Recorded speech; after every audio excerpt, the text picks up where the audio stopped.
Welcome to Worthy of Love, the podcast for ambitious, self-aware women who desire to deeply connect to healthy love. Whether you're single or in a relationship already, this show is here to help you slow down, reconnect with your body, and to help you realize that you are capable and worthy of cultivating and maintaining healthy love, even if you have a history of toxic relationships. I am your host, Celia Antonio. I'm a certified relationship coach and a certified female sexuality coach, and I am so grateful that you are here. Now let's get into the show.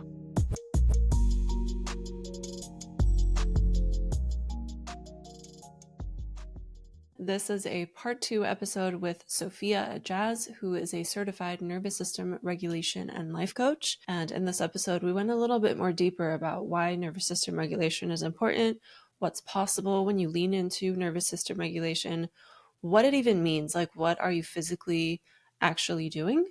And it's a very informative episode. I think that nervous system regulation also really points to why some of the things that I talk about on this podcast is like sacred sexuality and bringing mindfulness to sexuality. If you've listened to those episodes before and then you listen to how the nervous system regulation is all about these like inputs of sensation and slowing down with the sensations, and that input helps your nervous system relax, I think that really illustrates why bringing mindfulness to sexuality and to your self-love is really beneficial, because your nervous system is untangling from this fight or flight response. So I thought that was very interesting. We don't talk about sexuality in this episode at all, but listening back to it, I thought that was a very interesting correlation. And in case you have not listened to part 1 before, I am going to reintroduce Sofia Ejaz to you right now. Sofia is a certified nervous system regulation coach and a life coach. She is passionate about helping individuals break free from cycles of being stuck in their head, cycles of stress, self-doubt, and overwhelm by guiding them to regulate their nervous system and silence their inner critic. Through a blend of life coaching and neurosomatic intelligence techniques, which is NSI for short, Sofia empowers her clients to cultivate self-compassion, build resilience, and experience true emotional freedom. Sofia is on a mission to help others reconnect with their bodies, expand their nervous system capacity, and step into confident self-expression.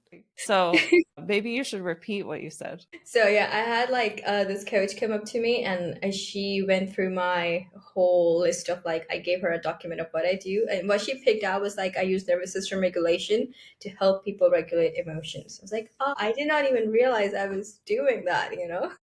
Yeah. I always looked at it like rewiring survival patterns. Yeah. Yeah, so it was interesting. Yeah. To me, it makes sense because I feel like when you're regulated, you're more grounded, and then you're able to notice what emotions come up and do what you need for them, rather than being in this state of, like you said, survival mode is kind of like an emotion comes up and you just react and like you don't really know what's happening. Yeah. And you get that altitude, I feel, from this is my emotion, this is something messy that's happened, I'm reacting, I'm human, but this is me, we're not the same, and I can have distance between what's happening, and I don't need to respond reactively to it, if that makes sense. It gives you that 1 second gap, if you want to call it, where you can differentiate between those two things, and not because when I was triggered, I always used to feel like this is me again, this is my angry self again, this is my reactive self again, and I don't have any control over it. I used to feel like that. But now that I regulate, and I feel like there's this distance between my triggered self, it still comes on at times, and me, if you want to say. And that helps me, I think, respond much better to situations now. Yeah, I love that, creating that distance between your triggered self and your true self. Yeah, it's very interesting. It's yeah, what do you want to call it? True self, regulated self? What is that self, you I know? don't know. Higher self, authentic self. Yeah, Authentic self. Yeah, that's a good one. that's a good one. That's a good one. Like that Yeah. us authentic in that moment. And I think that self changes too over time, right? As Mm-hmm. we keep growing and we keep getting wiser, it's like our authenticity. we could become more and more authentic, I feel, to ourselves and what we want to do. Yeah. I agree. Yeah. It's a That nice one. explains why I don't know if you ever had this experience, but do you ever go on Facebook and a very old Facebook status from like Like 20 years ago? Yeah, 20 years ago. No, Facebook didn't exist yet 20 years ago. 15 years ago. You'll see a status from 15 years ago and you're like, oh, why did I write that? And I'm just like, delete. that's been happening to me too recently. Yeah. What comes up for me is like old sad lyrics. Apparently, I was going Yes. through. Oh my gosh, yes. Or any lyrics in general. And when I see that, I'm like, nobody cares about these lyrics. Nobody knows like where I'm putting that out from. Like I would Yeah. just pick up this, very wise line and with dot dot dot dot. Yes. What was I doing? That makes me so grateful that TikTok wasn't around when we were teenagers because the younger generation, they get to see full on videos that they put up of themselves when they were teenagers. When they Mhm. are in their 30s, they're going to look and be like, what was I doing? And I think that's worse than just like words that you typed. Yep, they're only visible to me. Like they just come up for me. Nobody's gonna Yeah. go into my timeline and dig out this thing. Yeah, yeah, for sure. Oh my gosh, that is Reminders. so funny. Yeah, but that was a phase. I felt personal. Those lyrics and all. Yes, They were important. they were important. Or sometimes for me it would be like, wow, this one lyric is just so good. Let me post it. And to be honest, on my personal Instagram, I still have a lyric in there because it's my favorite lyric. And it's very related to the nervous system, actually. Mm. It's to obtain a bird's eye is to turn a blizzard to a breeze. A blizzard to a breeze. Oh, to obtain a bird's eye. What is a bird's eye? A bird's eye, like a bird's eye view, Bird's like eye view? to Ah, see got it. it. Wow. Yeah, and that's like my all-time favorite lyric. And that's like that relates so well to the distance that we're talking about, right? Yes, it does. Interesting, right? I love that. To turn a blizzard into a breeze. It does look like that. When you're in it, it does look like a blizzard. It's a storm, and you're like, I'm in the middle of it. I don't know what's happening. I cannot, Yes. control. You cannot do anything. But if you're outside of that, it's just passing by. It's just it's just a breeze. Yeah, it's just a breeze. It's not that big of a deal. Yeah. Yeah, Yeah. I love that. I need to get that song too. Oh no, It's by Incubus, and I have to like go through the lyrics to like figure out what song it is. I think it's I Wish You Were Here. I'm gonna search it too. Nice to know you. Nice to know you. I Yeah. got it. I was like, it says nice to know you in the lyrics, and I was like, okay, what lyrics come after 218? Yeah, it's nice to know you, and it's by Incubus. And it's on an album called Morning View, and honestly, that entire album is so, so good. Mm. They're currently touring right now, doing a like whole performance of the entire album because it turned 20 during the pandemic. Wow. And Wow. they like put that on hold. Yeah, the album is old. I think it Yeah, came I out like it. in, I'm thinking that now. yeah. Did it turn 20 on the pandemic? I think it came out in 2004. But my Mm. husband and I went to one of the concerts here. And I hope that concert venue still exists because Los Angeles is currently on fire. I don't know if you've seen the news. Oh my God, yeah, it's been horrible. Yeah, luckily we are in a pocket of LA that is fine. Like I got myself ready to evacuate, all the supplies and stuff, and the evacuation orders on earlier in the week, last week, because now it's Monday again. I don't know how that happened. The evacuation orders ended 5 miles from our neighborhood. Wow. So we're like, me and my neighbors are texting each other, like making a Yeah. plan of where we're going to go. So, but to be honest, I don't know if it's the nervous system regulation work. It probably is. I never really went into that survival mode. It's just kind of this weird feeling of, I'll be okay. Yeah. And there's something about when you have to take the time to pack your belongings in case you need to leave on a moment's notice and you realize how little you actually need. You're like, oh, I need just a couple of clothes so I have something to wear, Yeah. some food, some cat food for the cats, lots of water, and that's about it. Like, there's not much, your important documents, obviously, but it's very humbling to realize you don't need all this stuff.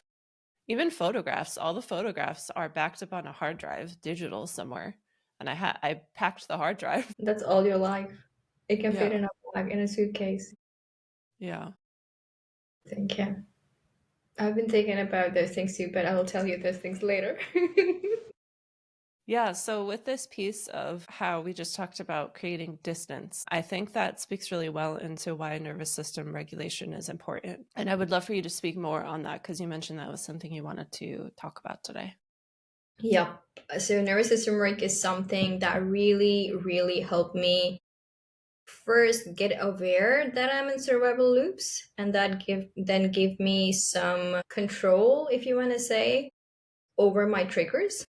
And Mm. then how can I actually distance myself from my triggers, and like, even if I'm in a triggered state, okay, yeah, it's happening, but I'm not in it, I'm outside of it, and I know I'm gonna be fine. So for me, I'm somebody who grew up in a lot of dysfunction and chaos, so being stressed out was the normal. Always problem solving has been my normal. Like, if there's nothing to solve, I'm like, what the F is wrong? I need something, give me something, give me I'm some problem. bored. If there's no problem, I will create a problem and I will do that. Because it's a very survival pattern, right? That was my way of just making myself useful as I was growing up and feel safe. But growing up, this survival pattern and other survival patterns that I was in were actually not useful for me, and they were causing me harm, and they were very much keeping me stuck in my head and keeping me in constant fight or flight. Like, I would be exhausted and sleep for like 9 hours and I would get up and my mind would be turned on and I would literally be solving stuff that was non-existing. There was no problem, but I would create a scenario. What would happen if this blah blah blah? Like, what the f am I doing? And I couldn't yeah, I was just stuck in that. I was just always in my mind, and I tried a lot of. I think I mentioned therapy. I was trying self-help books. I was trying affirmations. I was trying whatever I could to like help me take myself off of this edge, because I knew there was something wrong. I was very reactive to at that point. Like, I didn't know how to control my emotions. I would go angry, Mm. in a heartbeat. I was just very much in survival mode all the time. And so if you are stuck in your survival pattern, especially to the point like they've become your identity and you feel like, I am just an angry person, I am just an anxious person, I just get stressed out easily, like those patterns have kind of become your identity and you're just very much caught up in your head. So if you're at that point, unfortunately, if you are already caught up in your head and you're not able to like calm down, rest and relax, as human beings, we need a healthy combination of, yes, getting activated using our mind, but then being able to relax and calm down and process the stress that came from that activation. Mm. And then when needed to be activated again, going back into activation, but then relaxing back again. But if you do not do that, if you're caught up in either of the two, let's say if you're caught up in that stress cycle, it turns into chronic stress and you are cognitively overloaded already because you're up in your head all the time. And if that point you're trying to move yourself to break this pattern through more cognitive overload, let's say affirmations, or for Mm. me, it was like talk therapy or CBD, it doesn't really help. Like, it for me, it felt like a band aid, but it was not really resolving my issues because my issues were um, deep inside my body and my nervous system, I want to say. And cognitive work, unfortunately, does not resolve that. So for me, nervous system work is so important to break these hardwired survival patterns because, unfortunately, the modalities that we have available, not all of them, but the go tos that people usually go to the first time or the first few times that we try, are very cognitive based and they don't address the body and the nervous system. But nervous system work is actually how can we calm down the mind without using any cognitive words or cognitive input? How can we use the body and the nervous system to calm down the brain? So when it comes to nervous system, the language of the nervous system is not any language. It's not English language, it's not Spanish, it's not Urdu, it's not any of the languages. It's literally the inputs that are going into the nervous system. Like, that is how it's getting all the data through the inputs, and those inputs are our vision, our balance, our Mm-hmm. internal sensations, our the Smell. sense of smell, our map in the space, our body map in the space. All of these are inputs that are going into the nervous system, But if we are very much caught up in our head, very caught up in survival patterns and fight or flight, what happens is we lose touch with the body. We lose touch with these inputs. So the inputs that are coming in are not clear. If the inputs Mm. coming in are not clear, the brain does not have eyes, of course. It cannot see that what's right in front of us. It's through these inputs that it's trying to ascertain if what's in front of us, if we are safe or not. If the input coming in are not safe, let's say the internal sensations coming in, we are stressed out. But what happens if you're stressed out? Your breathing gets shallow and you are very much up here. You don't know, you lose, you start, you're breathing shallow, you lose sometimes even that sense of, am I hungry, do I need the washroom, because we're just too much here. So if that's happening, the brain does not really know, is the breathing shallow because somebody's sitting on our chest, or we're just stressed out.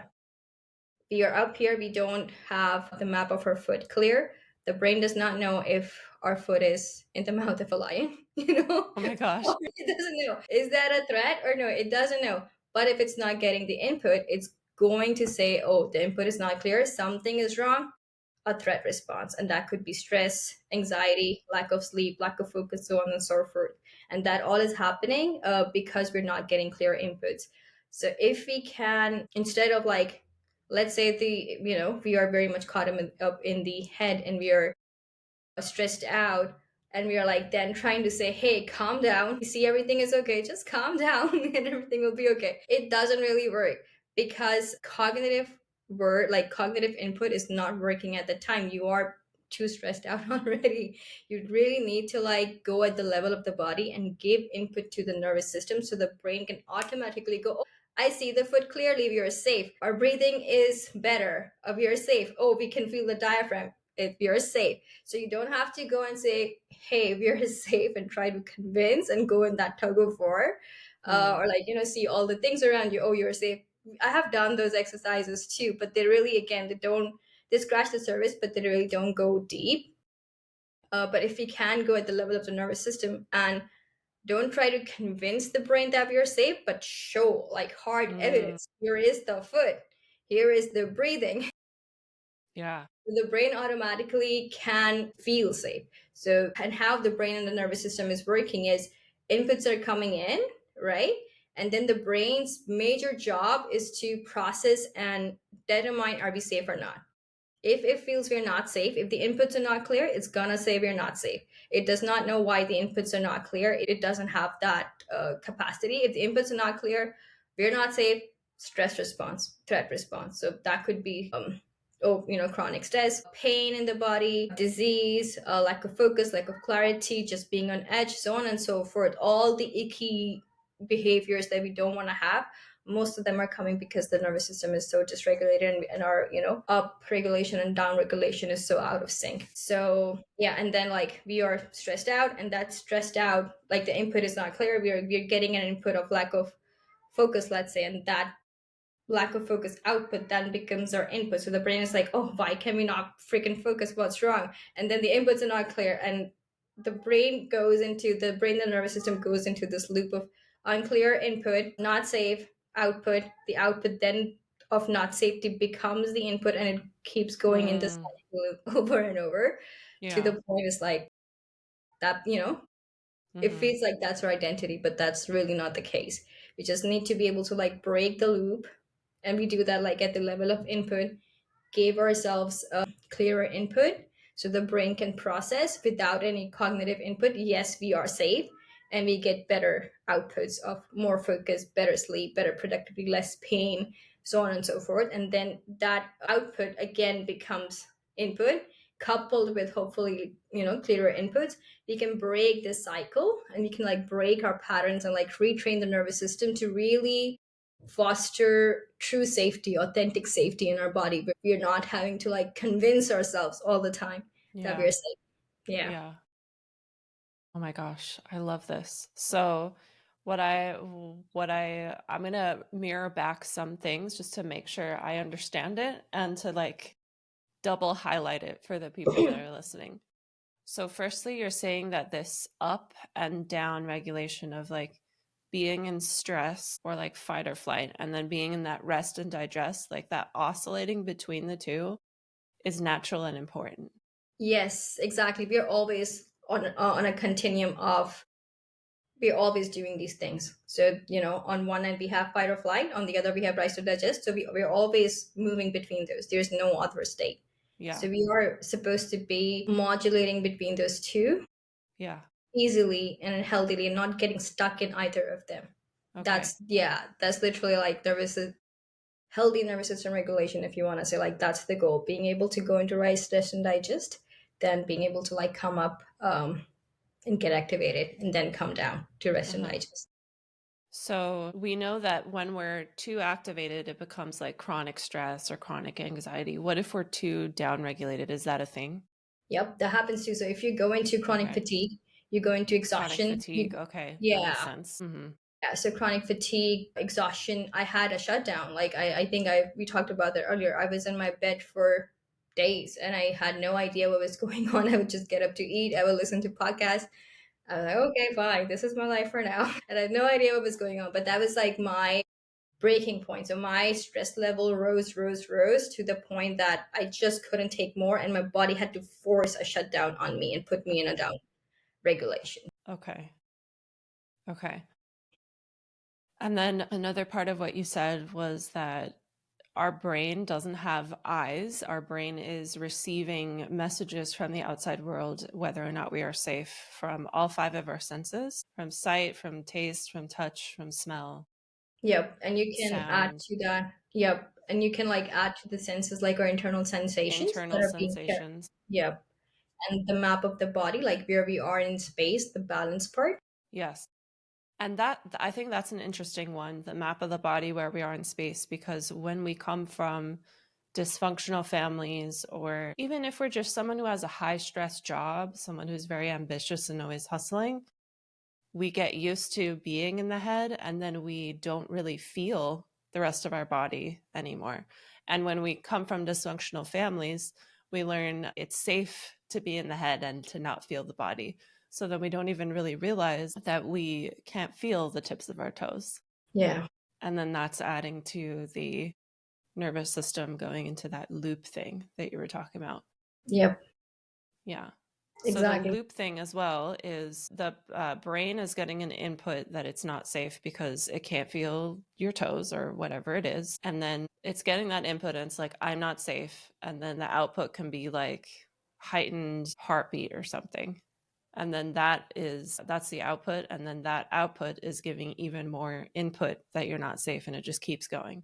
Exactly. Okay. Exactly. Like that. So the stress is here right now. If you're not coming down here, like if you're not doing anything to resolve and like de-stress, let's say, like let through giving clearer inputs, the stress will just keep rising. So the stress in the stress bucket is rising, rising, rising till the point it just overflows.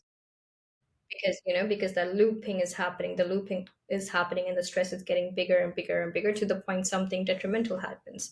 For me, it was my shutdown. For others, it could be autoimmune disease or cancer, unfortunately.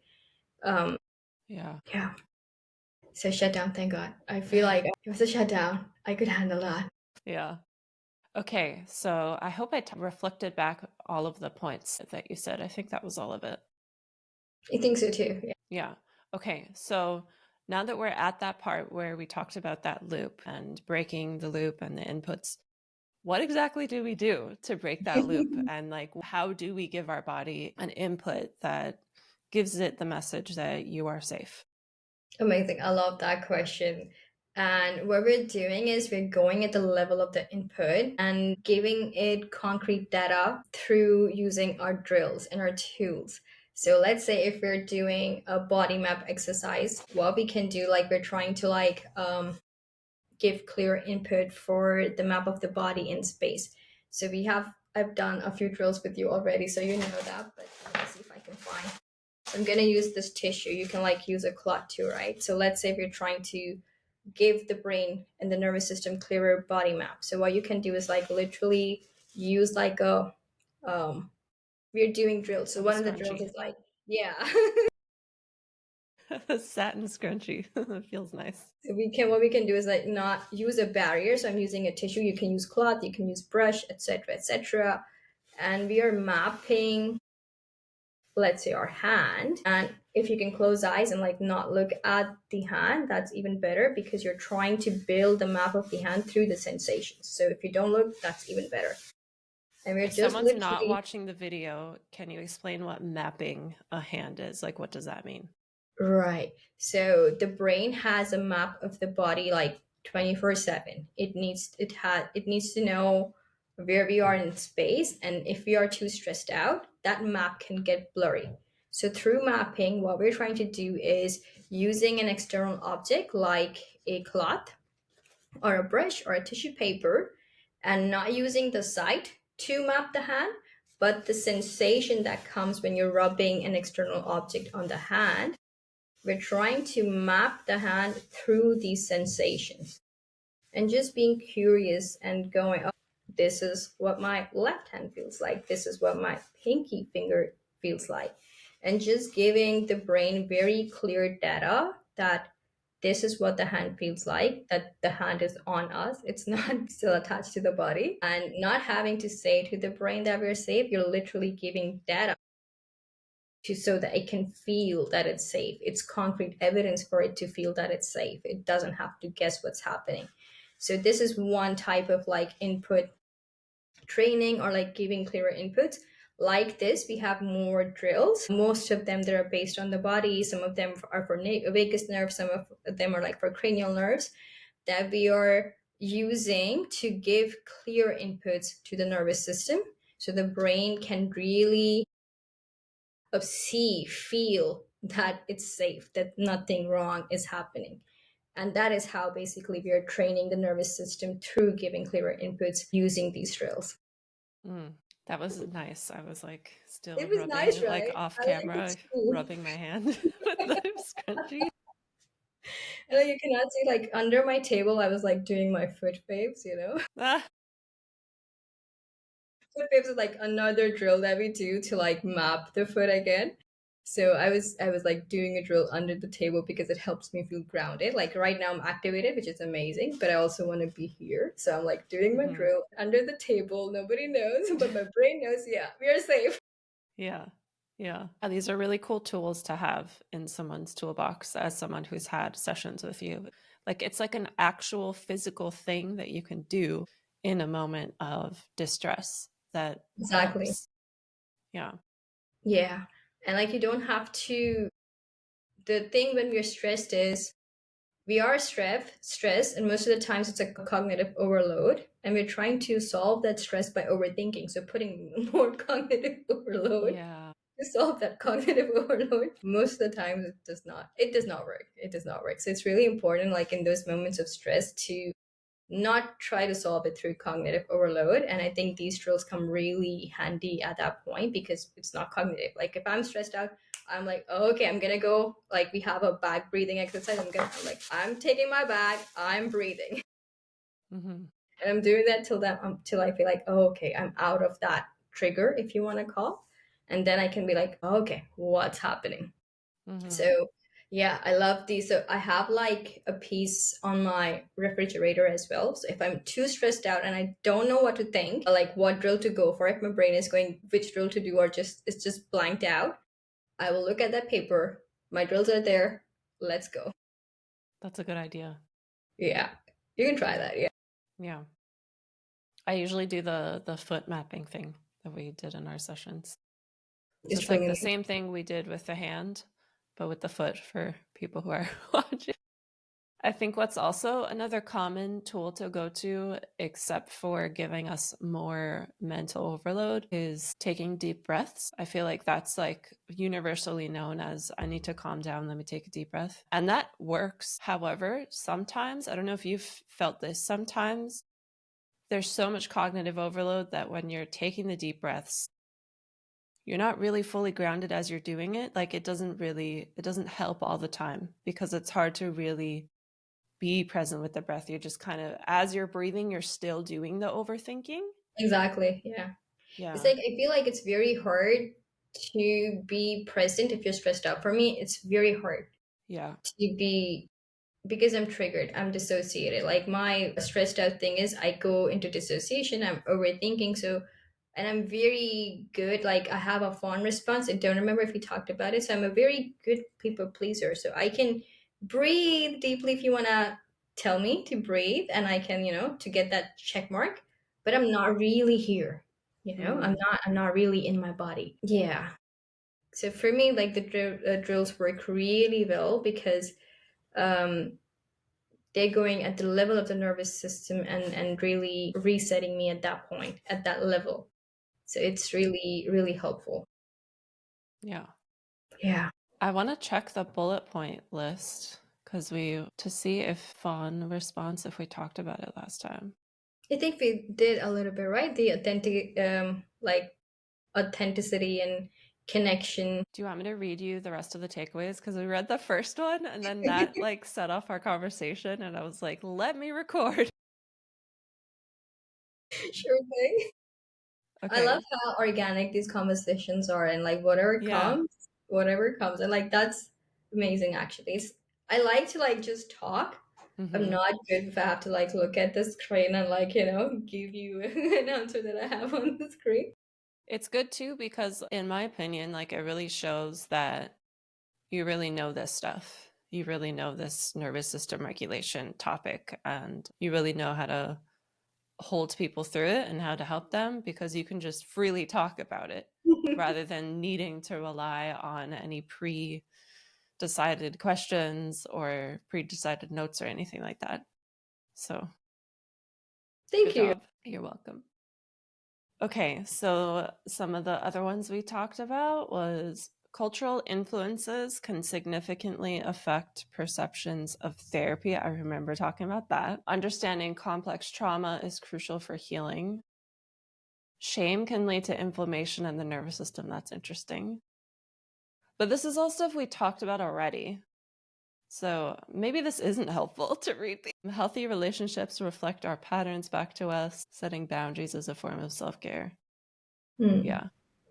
I love Yeah. Maybe that's not helpful to read because those are all things we talked about already. we did. Yeah. I'm just remembering my our last session. Yeah, it was a good one too. So, what is possible for, I guess I'll paint you a picture of like the specific person that this show is made for, to then ask you what's possible for them when they lean into nervous system regulation work. So, the people who I hope are listening to this are ambitious women with a history of toxic relationships, and they might have gone through a breakup a couple of months ago, and they're in that sweet spot, that little chapter of they've gone through a breakup and done a couple, they've done some healing, and they're ready to go deeper with that healing. And they do want to date, but they have the self-awareness to realize I should not be dating right now. Like there's still some stuff I want to do because she wants that long-term committed Yeah, partner. And she doesn't want to repeat the same toxic patterns from her past relationship. yeah.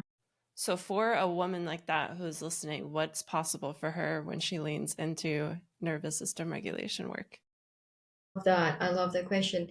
I feel like a lot of codependent relationships, if you wanna say, they are that need for. I am talking about myself when it comes to. So I had like this very codependent pattern, and I feel like it was emanating. It was coming because I never felt safe in my own body and my own self. So I always needed another person to like latch onto and give me safety. So I feel nervous system work is really, really good to like connect to yourself, your body, your intuition. Like if you don't have intuition, if you're not connected to your body, you are then totally coming from your head when it comes to, let's say, what you want in a partner or what you need to work on yourself. It's very cognitive based, and if it is very, most of the times if it's all mental based, it's all chase, chase, chase, chase, chase. But that takes you away from being here, right? Being in your body. So nervous system work is really good to connect with yourself, to feel safe in your body, and from that place to know actually what you want, right? Because if you're not safe with yourself, I don't think, it's very tricky then to actually attract a healthy relationship and to feel safe in that relationship, because If you're not safe with yourself, it's gonna be a very, for me, it was very unhealthy attachments that I was going through, and they were very coming from my cognitive mind of that checklist that I had. I got this, that, I'm good. But yeah, so yeah, like I feel safety and clarity about what we want from ourselves and the other person. I think that's something that nervous system work can really help with. I love that. That's what we all that's what I think that's what every ambitious woman needs is that safety and like feeling completely whole in herself, Yeah, especially if she's, wanting that long-term partnership and wants to feel as prepared as she can to go into it. Because I think it's also important to mention, like, you don't have to be 100% healed before you get into a relationship, because more of the work happens in a relationship that can't happen outside of a relationship, because the yeah, relationship is a trigger. yeah. I love that. I love that. But I think that sense of completion in our own selves, right? Mm-hmm. That like I don't have mastery in self love. Like I've heard people talk about. I do think self love is very important, but I don't think I'm at a place where I feel like I have really got it. But I am able to feel safe with myself now, and I feel like that's like the seed I Your want to cat say is that so can. funny in the background. You Sorry. can hear him. Oh my Yeah. god, I like locked him outside. Meow. My cat's locked outside too of this room, and he was meowing earlier. Maybe it's the cats, they want to talk. Let's start them a podcast. We need to have one. My cat talks. He Yeah. really talks. Oh my god, I should get him on a podcast. Yeah. Yeah, my boy cat Maybe. talks a lot too. The girl one What's is his quiet. boy thing then? I don't My cat know. is a boy too, and oh my god, he's a boy. He talks. Maybe It's the up. testosterone makes them talkative. I don't know. No idea. Yeah, I think what I was saying was like safety and self. I think that's the seed we need for anything. I feel like that's the Yeah, place I want to come from, that definitely. safety in self, to feel complete in myself, to love myself, like truly love yourself. You need to be able to first feel safe with yourself, right? Yes. And that also, like what's coming up next for me is like acceptance of where you are at right now, like that healing. I think healing is lifelong journey. We're always going to heal. We're always going to look at our flaws. We're always going to have flaws. There's no point in time where we're going to be like 100% healed, no healing required, flawless. We're not going to be that, right? Hmm. So I think feeling, when I say like feeling safe in yourself and with yourself, it's like that acceptance of, okay, I'm this person. I have my own flaws, but that's okay. I'm still very lovable. Being acceptable, accepting our flaws without like judging ourselves or ridiculing ourselves or like trying to fix them right away. Yes, for I sure. think that's very important too. And I think that safety, when you have like that safety in self, it comes, that acceptance. Yeah, and that completely sets the tone. That safety in self sets the tone for and for relationships, but also a relationship isn't just romantic relationship. I think it's your relationship to everything. Your Yeah. relationship to food, to money, to work, to career, to like yourself. And that's the most foundational one, your relationship to self. When your relationship to self feels more like there's this acceptance, even if, like you said, that you don't feel like you're in mastery of self-love. However, you feel that safety and acceptance in yourself, and like that in itself is self-love. That's like the goal. And like I really do think that's the goal, to be like, I'm good as I am now, and I see where I can improve. Yeah, we need that too, right? We Yeah. need to be able to. I want to work on myself. I want to see Yeah. the, where I can grow, where I can learn. I want to see. I love that. Like, there's so much fun in that growth and that work, right? Yeah, but like also, I think what I used to do before was like, I'm not enough right now, and I need to be this version of myself in the future. That's Yes. the goal. That's when I will be enough, Yes. and it never happens, right? Yeah. Even if we reach that, let's say there's something else we need to reach to, and it's just a never ending cycle of chase and running away from ourselves. I feel running away from like our bodies and how we truly feel about ourselves. So we're not like, I would not face how I truly, I had a lot of shame about myself, and I still get that. Like for me, shame, inner criticism, those are my patterns, like inner dialogue patterns, if you want to say, like that's how I can feel about myself. I can be very critical. I can be very like, I'm bad, bad, bad, no matter what. But, and I'm then chasing goals. Like, I need to get this accomplishment to be enough Mm, that I will be a good person. I need to be this, so I will be good. But that's a never ending chase that never, it totally is. Yeah, it's so never. relatable. Yeah. Exactly. And when I'm able to like sit with myself and see, why am I even feeling bad about myself? Okay, this is what's up. Is it even true? Like, actually, no, it's just my own gunk that I just need to clear out and part my ways with now, you know? Yes. So that work I feel is like that happens for me when I have safety in myself, where I can like sit with myself and have that distance. I'm not bad, it's just a pattern that's playing out. What needs to be shifted here? And then do the work rather than go in that I need to get to this goal to be okay. I need to get to this next goal to be okay. Yeah. Because you just mentioned that of like getting the safety in yourself first and then doing this kind of like inquiry of, is this actually true? Yeah. Something I wanted to ask you earlier when you talked about working at the cognitive level versus working at the body level. I'm so curious with, let's say, let's take the example of affirmations. Is it possible? And if it is, what happens when we do the nervous system drills and then maybe combine it with something a little bit more cognitive, like affirmations? Is that something, is that a thing?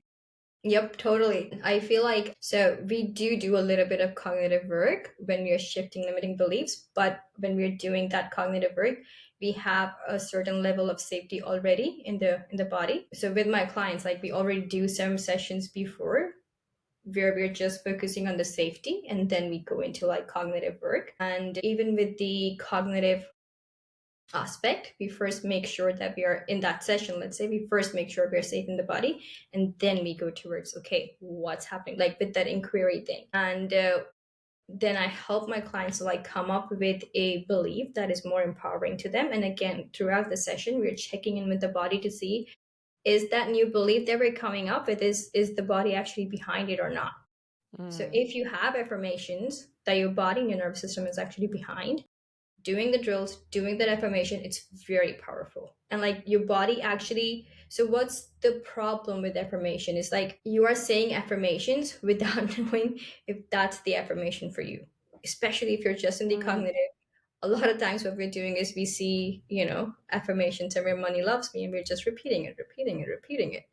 But how is your body feeling towards it? If your subconscious is like, money is bad, I never want to have money, and you're like, money loves me, money, and there is this conflict and disconnect that's happening, right?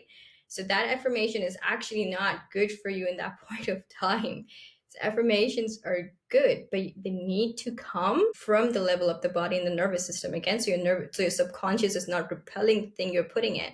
But if you find that affirmation, if you have this affirmations, if you have this belief that are actually pleasant to the body, doing them and doing them with the drills is actually very powerful. That's something I love. Like I have my affirmations, if you want to say, like my new beliefs that I have come up with. Again, like working with the body, like this is the belief that I want to shift. This is where I'm going. I love to look at them and repeat them while I'm doing my drills, and it's so good. I love it when I mm, do it. And mm-hmm, before, when I used to do affirmations in the past, I felt like, and they were not mine. Like mm-hmm, I would get them from YouTube videos or some course I did, and I'm repeating them, right? And it felt like it was painful. Like I was mm, forcing myself. Like, when will I accept this? Why is it not working? I've said this 10 times. And there was this very icky energy that was happening. It was all because like my subconscious was like way on the other end. And I'm like, no, no, no, come here, run. Why are you not running? yes. What's wrong with you? It never worked for me, unfortunately. Yeah, like doing them in a way where your subconscious is actually accepting of them is very, very. Mm, yeah. So, for anyone listening who has like lost faith in affirmations, do some nervous system regulation work first, and then maybe try the affirmations again and see if it works. Yep. And even like doing the affirmation where you're doing, like we have this way when we're doing the drills, we can check if the drill was positive or negative.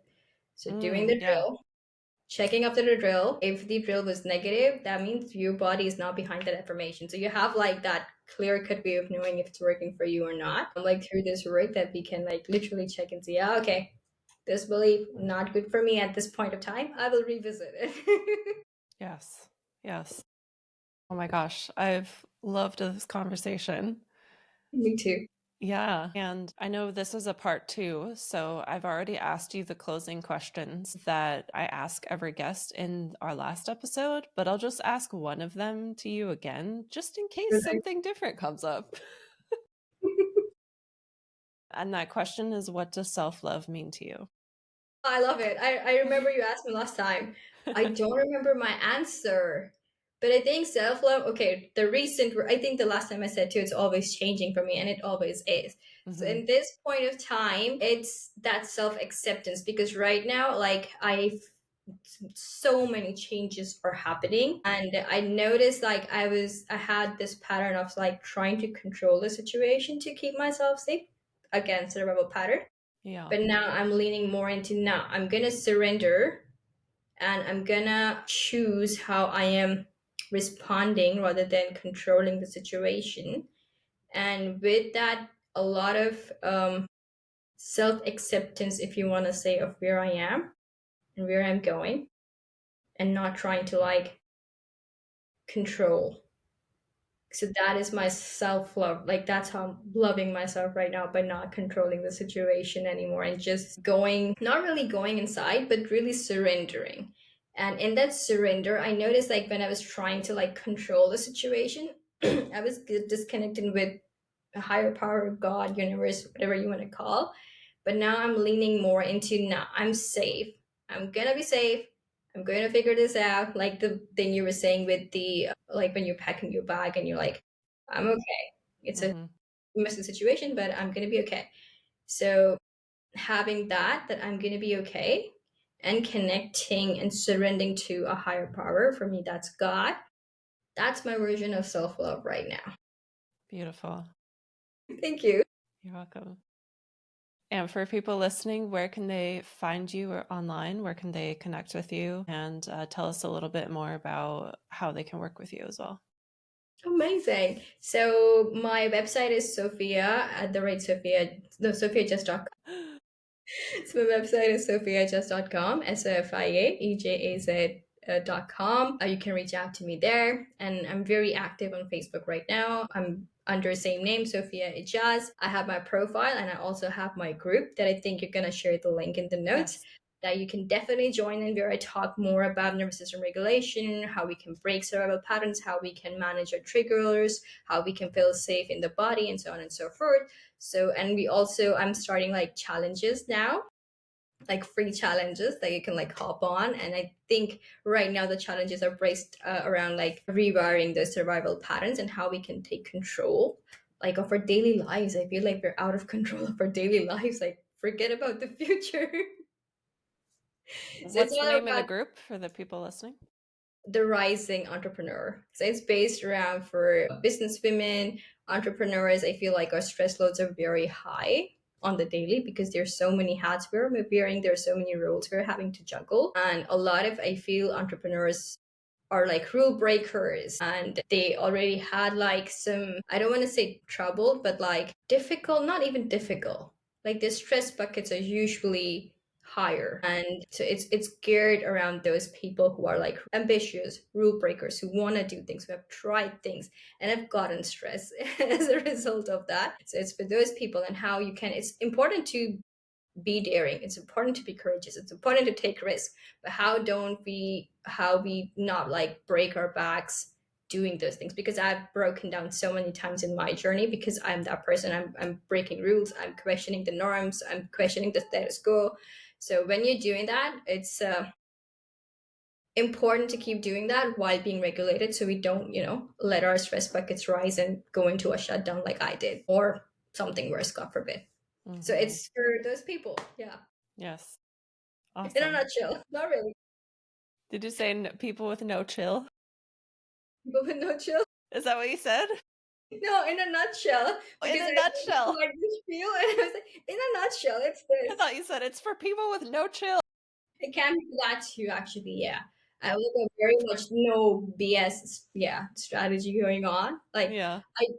I'm very straightforward, right? And I don't like BS, so yeah, no chills can come to. I think they will enjoy this space. Awesome. Thank you so much. You're most welcome. Thank you for that question. Yeah. Thanks for being back on the show for a second time. My pleasure. Thank you for inviting me again. And it was such an awesome ride. It's always fun to talk.